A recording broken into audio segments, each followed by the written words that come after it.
Halo comrade, selamat datang di Alaranawi Channel, di mana ketakutanmu akan menjadi kenyataan.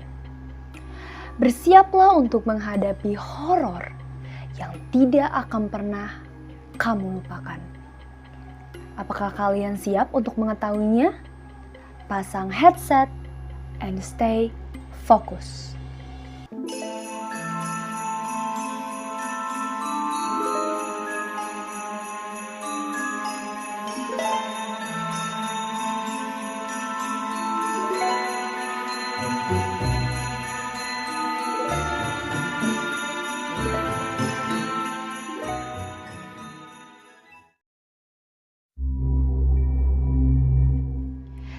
Sebuah sekolah unggulan yang terkenal karena prestasi dan kedisiplinannya. Tapi bukan tentang itu yang gue mau ceritain. Tapi tentang satu ruangan yang selalu terkunci di sekolah itu. Ruang BK lama di ujung lorong selatan.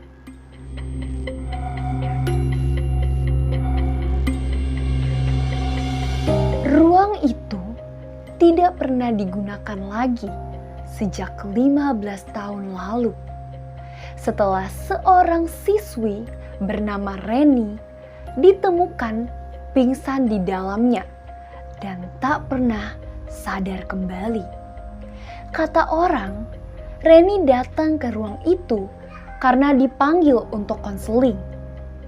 Tapi saat guru BK ditanyai, dan jawabannya tidak ada yang merasa memanggilnya.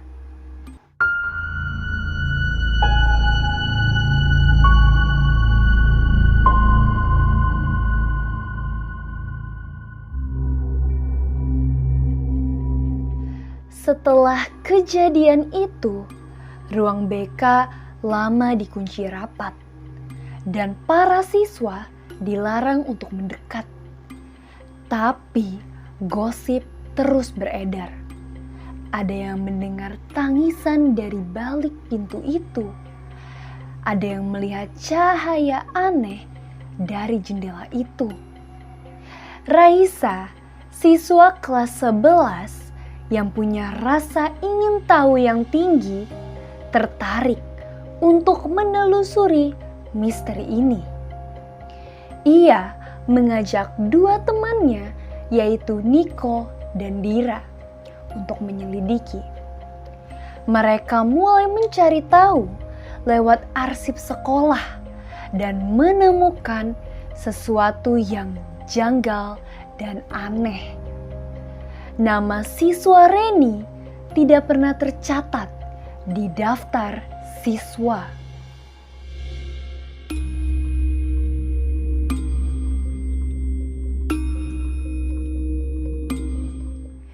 Padahal orang-orang masih ingat dengan wajahnya.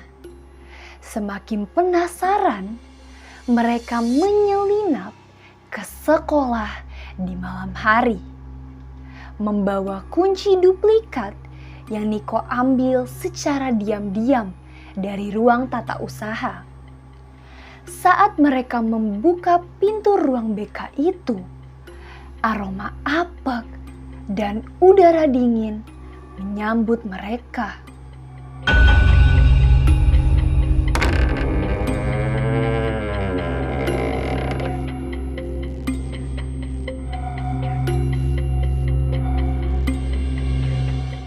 Ruangan itu gelap dan penuh dengan debu, tapi rapih.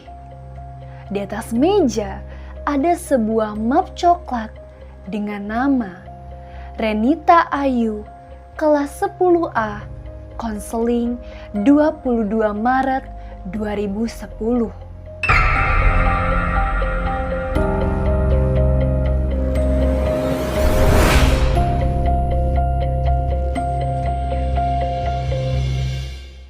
Padahal tanggal pada hari itu menunjukkan hari Senin. Tapi anehnya, kalender di dalam ruangan itu menunjukkan hari Kamis.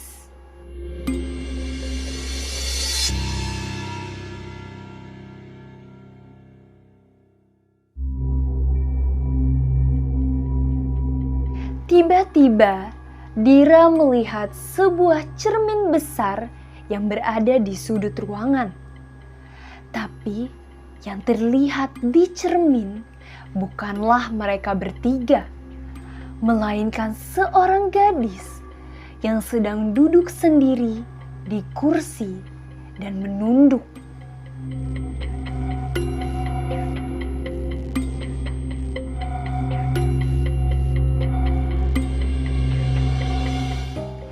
"Siapa itu?" bisik Raisa. Saat mereka menoleh, tidak ada siapa-siapa. Tapi suara lirih terdengar dari belakang mereka. "Kalian juga dipanggil ya?"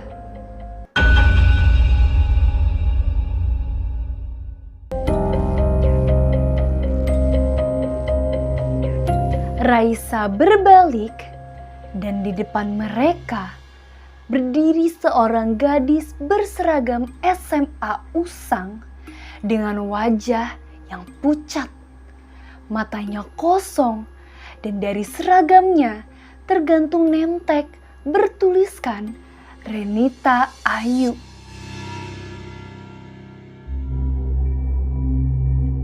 Mereka berlari keluar. Tapi setiap pintu yang mereka buka selalu kembali ke ruang BK yang sama. Dan di atas meja kini ada map baru bertuliskan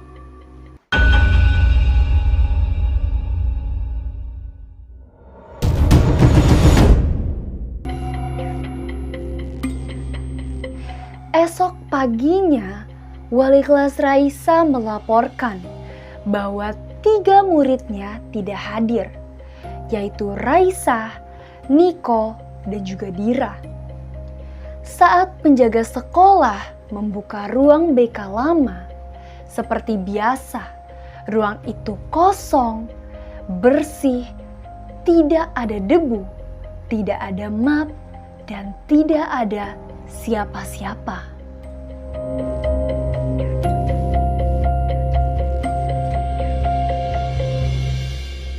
Tapi di cermin ruangan itu, jika diperhatikan dengan seksama, 3 bayangan siswa tampak duduk menghadap meja dan tak pernah bergerak.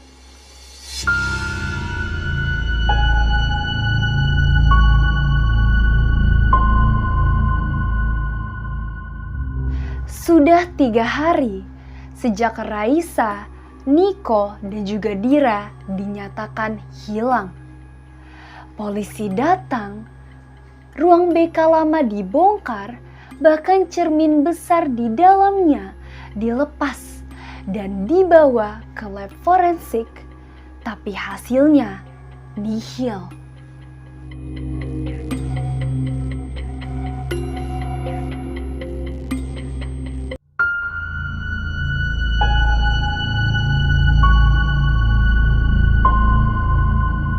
Sampai suatu malam, salah satu siswi baru bernama Lana bermimpi aneh.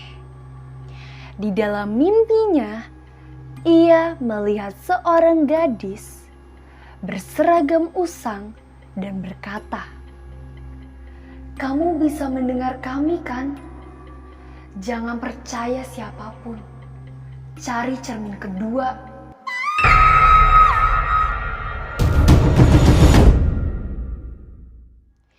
Lana terbangun dengan keringat dingin. Ia memang baru pindah ke sekolah itu dan duduk di bangku yang dulunya ditempati oleh Raisa. Anehnya, sejak masuk, ia merasa seperti diperhatikan. Setiap kali lewat lorong selatan, ia mendengar langkah kaki, padahal tidak ada siapapun.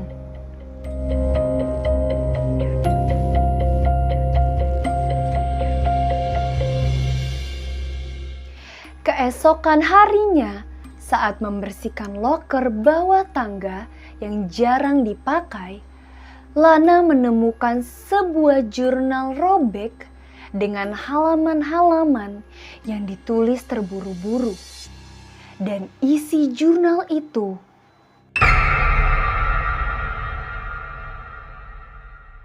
mereka tidak hilang.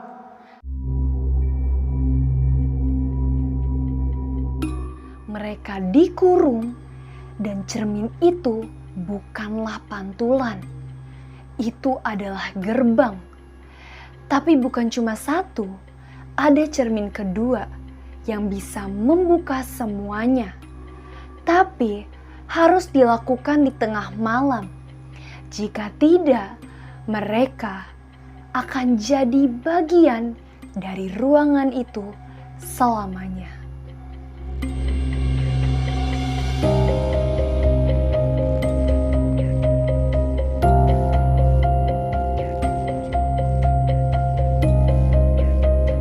Jurnal itu ditandatangani R.A.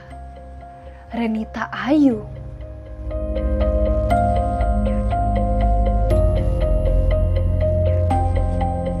Lana mengajak teman satu kelasnya, Gio, untuk membantu menyelidiki. Mereka mencari dan akhirnya menemukan denah sekolah lama yang menunjukkan ada ruangan bawah tanah tersembunyi di bawah ruang BK yang dulunya digunakan sebagai ruang observasi guru.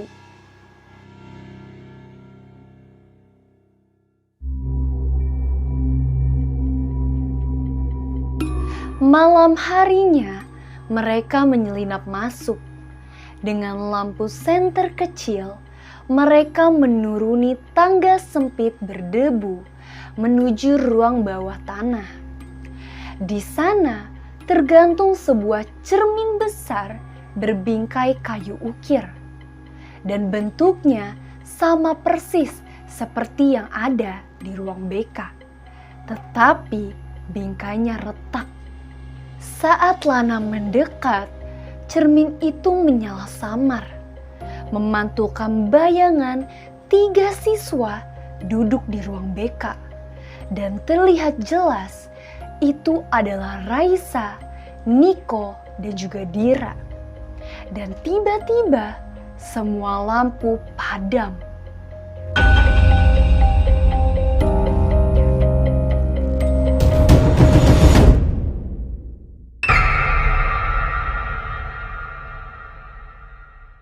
Suara lirih bergema dari belakang.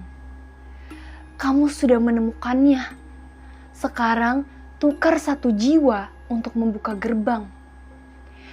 Gio menatap Lana dengan panik.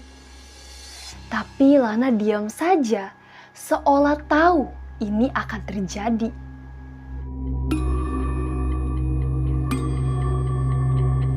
Maaf Gio, katanya pelan.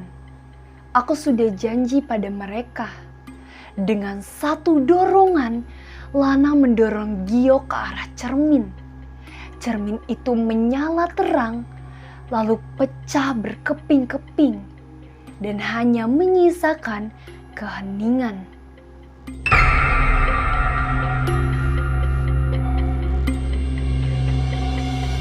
Saat cahaya kembali, Raisa, Niko, dan juga Dira berdiri di depan Lana. Hidup, bingung, dan juga lelah. Sedangkan Gio, dia sudah tak terlihat.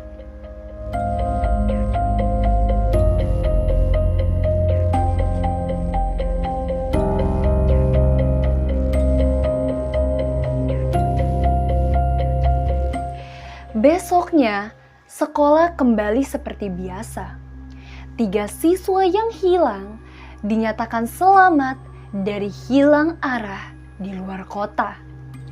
Tak ada yang menyangka ada kebenaran di balik misteri itu. Dan Lana, ia menghilang. Tidak ada catatan pernah terdaftar sebagai siswa. Bahkan di buku absensi, bangku tempat Raisa dulu duduk tidak pernah kosong. Tapi sesekali jika kamu melewati ruang bawah tanah yang kini terkunci permanen, kamu bisa mendengar suara perempuan berbisik. Tukar 1, selamatkan 3. Misteri ini belum selesai.